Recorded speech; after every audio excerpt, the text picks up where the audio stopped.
Le travail mené en ce sens par les Moustachidines Moustachidati n'est qu'une goutte d'eau dans l'océan céleste, de la voie céleste décrite par Serigne Cheikh. J'en profite pour adresser mes salutations respectueuses à Serigne Moustapha Sy. Et aujourd'hui, peut-être la pensée de Serigne Cheikh n'est peut-être qu'une province de la pensée islamique, mais combien porteuse. Car lorsque ces enseignements auront irradié les musulmans de tous bords, les rayons de nouvelle aube se lèveront en Afrique de l'Ouest pour indiquer la voie à suivre au reste du monde. Pour ma part, sa vie et l'œuvre qu'il nous laisse constituent un précieux guide méthodologique que nous avons l'obligation de vulgariser pour en faire un viatique à tout jamais. Les héritiers ont la lourde responsabilité d'en faire une large diffusion. Serigne Cheikh est un visionnaire. Sa capacité prospective lui a permis d'être un homme intemporel par la pensée. Il a su anticiper sur le futur. Et c'est pourquoi aujourd'hui, la révolution technologique permet au monde entier d'avoir accès à sa pensée. Nous parlerons alors juste de quelques dimensions de l'homme, le défenseur des droits des femmes et des jeunes, le réformateur, l'éducateur, l'universaliste et l'agent de transformation sociale. Serigne Cheikh était bien sûr le défenseur des femmes. Il s'inscrit dans une démarche en rupture avec l'obscurantisme envers les femmes consacré par nos sociétés patriarcales. Je me souviens, je l'écoutais il y a quelques jours quand il disait que Kocc Barma farceur la naka ngay gisee jigéen naan bone la. Parce que la créature, quelle qu'elle soit, l'homme, c'est-à-dire l'être humain, c'est ce que Dieu a de plus cher. Venir faire cette caricature et traiter la créature humaine de bonnet, il dit que Kocc est un farceur. Donc, il était contre l'obscurantisme dans lequel on enfermait les femmes. Mais il va au-delà des revendications féministes, car pour lui, l'islam a reconnu à la femme un statut spirituel et moral égal à celui de l'homme, avec les mêmes devoirs et les mêmes récompenses auprès de Dieu, mais avec des rôles sociaux définis dans un cadre traditionnel islamique. Lorsqu'il explique la manière dont Dieu a amené Adam et Hawa sur terre, c'est pour nous dire que Dieu ne voulait pas que Adam se sente supérieur à Hawa. C'est pour nous dire donc cela, la femme n'a pas à être son esclave. Pour Serigne Cheikh, la femme est le pilier essentiel de la famille, chargée de l'éducation des enfants et de la transmission des valeurs religieuses et culturelles. Serigne Cheikh a raison d'élévation de ces femmes, parce que imaginons qu'est-ce que serait devenue notre religion sans Aïcha. Et je vous dirais aussi que la première université du monde a été créée par une femme, Fatima Al-Fihri, Al-Haywan, à Fès. Donc, la femme a une place essentielle dans la connaissance et la production des connaissances. Et Serigne Cheikh nous dit, en ce sens, c'est elle qui prépare les générations futures. C'est pourquoi, dans ma conviction, je suis en train d'écrire un livre sur la famille, où je dis que le ministère de la Femme devrait former les femmes de diverses organisations qu'il encadre pour pouvoir enseigner le Coran et les bases de la religion à leurs enfants pour les premières années et diminuer les risques d'abus et de violence face à un monde en mutation. Et je pense que c'est possible parce que je l'ai fait. J'ai enseigné moi-même le Coran à mes enfants de 3 ans et 5 ans quand on vivait en Belgique. Donc il faudra au moins, comme le dit un de mes cousins ici, qui me dit que au moins jusqu'à Nice, les femmes devraient pouvoir maîtriser cela. Et les premières années de l'enfance, qu'il n'y ait pas une enfance volée. Imaginons un enfant de 3 ans. J'en ai rencontré quand je travaillais avec le BIT, derrière, dans la mer qui se trouve derrière la présidence. Un enfant qui ne savait plus d'où il venait. Il savait juste qu'il venait de Richard Toll. Parce qu'on l'a donné très tôt à un marabout, il a fugué plusieurs fois. Et finalement, il a fini, il n'a plus de parents, il n'a plus d'identité. Il a fini par oublier d'où il venait. Donc, les enfants de 3 ans ne peuvent pas aller dans un dara. Il va falloir qu'on retravaille sur cela pour essayer de reconstituer notre société. Et certes, Diane, quand vous parlez de la refondation de notre société, je crois que cet élément aussi est à prendre en compte. Alors, je profiterai aussi de ce mois de mars pour parler symboliquement au nom de toutes les femmes dont Serigne Cheikh a défendu les droits, pour lui dire merci de nous avoir donné les arguments pour affronter le monde en restant ancré dans la foi de l'islam. Serigne Cheikh s'adresse aussi à la jeunesse, mais pas à une jeunesse d'une époque donnée. Serigne Cheikh s'adresse à la jeunesse de tout temps et de tout espace. Il les invite à prendre conscience de leur rôle social et de leur responsabilité, non seulement comme croyants, mais aussi comme citoyens engagés. Il prône une pratique de l'islam permettant de concilier foi et vie moderne, tout en restant fidèle aux principes de la religion. Niru sa baay, niru sa jamono moo ko gën. Il prône l'éducation par les pairs, car les jeunes sont appelés à s'éduquer mutuellement en cultivant l'intelligence spirituelle. Serigne Cheikh nous a donné l'exemple de cette famille où il disait que c'était des anthropologues qui avaient dit que l'homme vient du singe. Alors les enfants sont allés demander à leur mère d'où est-ce que nous venons. Leur mère leur a dit, peut-être que vos pères viennent du singe, mais nous venons d'Adam et d'Ève. Alors les enfants, tous ont fui leur père. Et c'est là où il prend que morom, khalel moyar, moromam.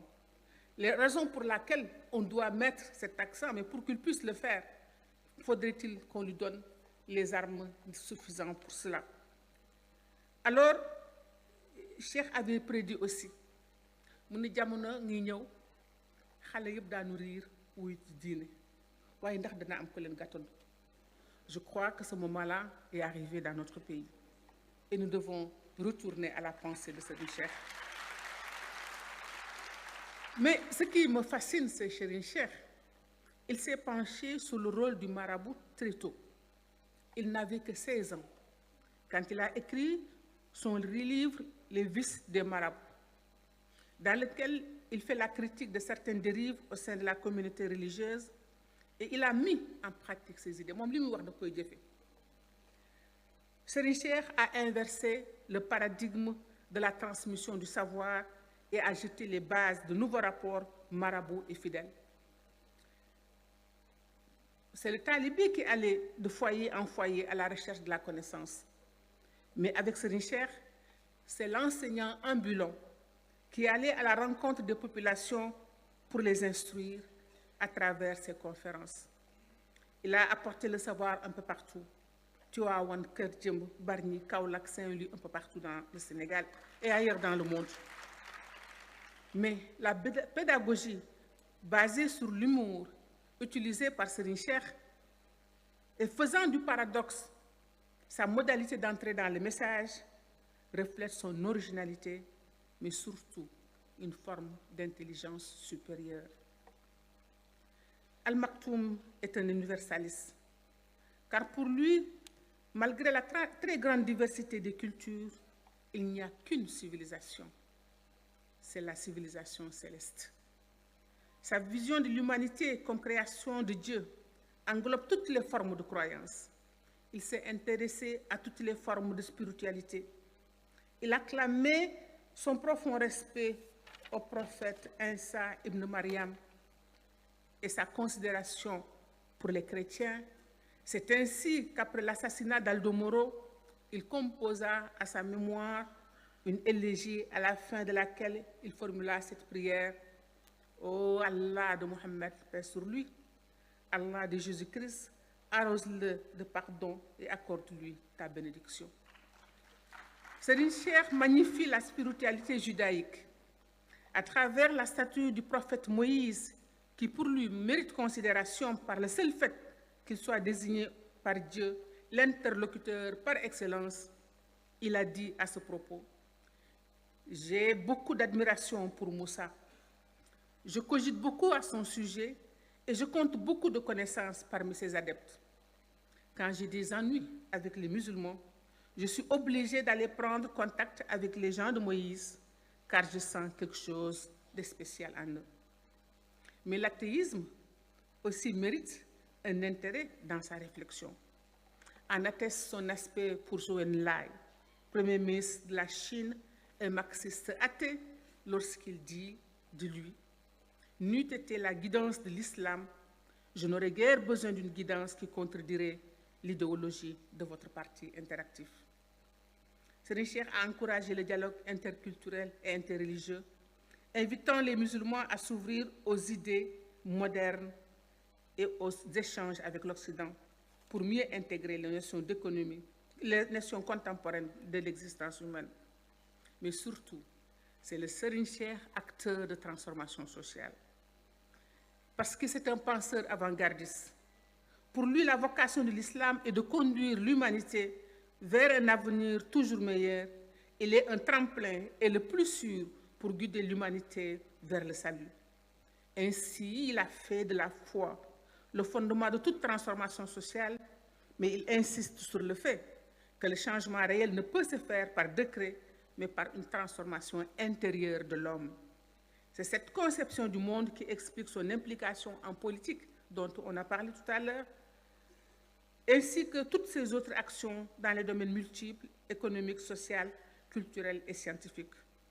Acteur économique, il a investi dans le transport, l'agriculture, mais ayant compris l'enjeu des transformations de la science, de la technologie, il a compris l'enjeu de la transformation des produits agricoles avec la SCIB, devenue Sonacos, ce que peu de gens savent, et la transformation des ressources naturelles avec la société de chaux et du ciment devenue Socosim. Il est vrai que Amat Dansoko rétablit la vérité sur Serigne Cheikh et Socosim. Serigne Cheikh donne un sens particulier à la transformation du monde matériel. Pour lui, la création de la richesse n'a pas pour finalité la domination de l'autre, n'a pas pour finalité l'accumulation pour l'accumulation du capital, mais c'est une modalité d'adoration de Dieu en venant en aide à ses prochains. Je crois qu'à la fin de sa vie, il était devenu totalement un ascète. Il a nourri les pauvres, offert des toits à ceux qui étaient dans le besoin et aidé des hommes d'affaires à se relever. Serigne Cheikh est donc un penseur en avance sur son temps. Par la formation des consciences, il a favorisé un islam à la fois ancré dans la tradition soufie, tidjane, et résolument tourné vers la modernité, le pluralisme et le dialogue pour renforcer la cohésion sociale et la richesse culturelle du pays. Mais Serigne Cheikh ne parle pas à une génération. Il indique la voie à suivre à l'élite religieuse de demain. C'est en cela qu'il a été l'intellectuel organique de la classe maraboutique. Et même si comparaison n'est pas raison, Serigne Cheikh a été l'instituteur du siècle.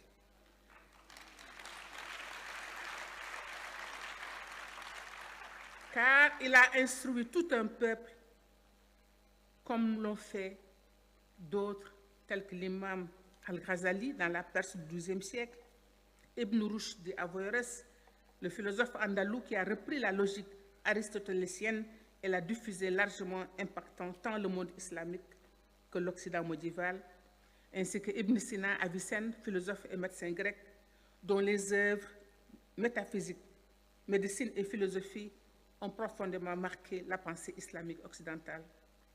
Al-Maktoum, Gorgui ci roq bi, fait partie de ce groupe d'intellectuels qui, à travers les siècles, ont donné au monde musulman une pensée riche, ouverte et cohérente sur le plan spirituel, scientifique et philosophique.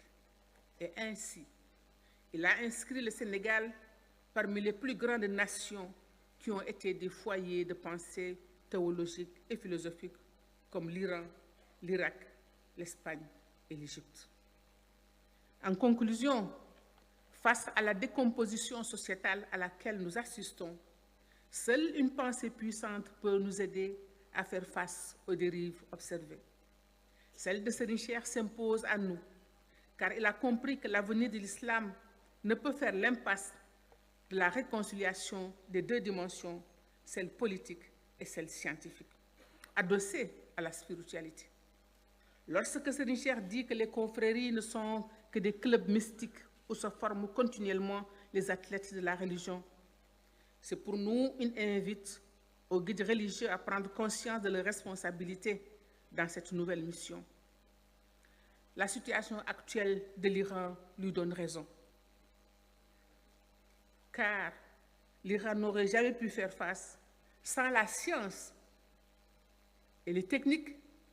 L'Iran n'aurait pas pu faire face à l'agression du pays le plus puissant du monde. Par son œuvre, Serigne Cheikh a mis en place les fondamentaux qui pourront conduire à la renaissance de l'islam en Afrique de l'Ouest. Par ses enseignements, il nous donne les outils pour façonner une jeunesse responsable, ouverte au monde et ancrée dans la spiritualité et à la foi. Le travail mené en ce sens par les Moustachidines, Moustachidati, n'est qu'une goutte d'eau dans l'océan céleste, de la voie céleste décrite par Serigne Cheikh. J'en profite pour adresser mes salutations respectueuses à Serigne Moustapha Sy. Et aujourd'hui, peut-être la pensée de Serigne Cheikh n'est peut-être qu'une province de la pensée islamique, mais combien porteuse. Car lorsque ces enseignements auront irradié les musulmans de tous bords, les rayons de nouvelle aube se lèveront en Afrique de l'Ouest pour indiquer la voie à suivre au reste du monde. Pour ma part, sa vie et l'œuvre qu'il nous laisse constituent un précieux guide méthodologique que nous avons l'obligation de vulgariser pour en faire un viatique à tout jamais. Les héritiers ont la lourde responsabilité d'en faire une large diffusion. Serigne Cheikh est un visionnaire. Sa capacité prospective lui a permis d'être un homme intemporel par la pensée. Il a su anticiper sur le futur. Et c'est pourquoi aujourd'hui, la révolution technologique permet au monde entier d'avoir accès à sa pensée. Je termine donc en rendant grâce à Dieu et à son prophète sallallahu alayhi wa sallam, et vous remercie tous pour votre aimable attention.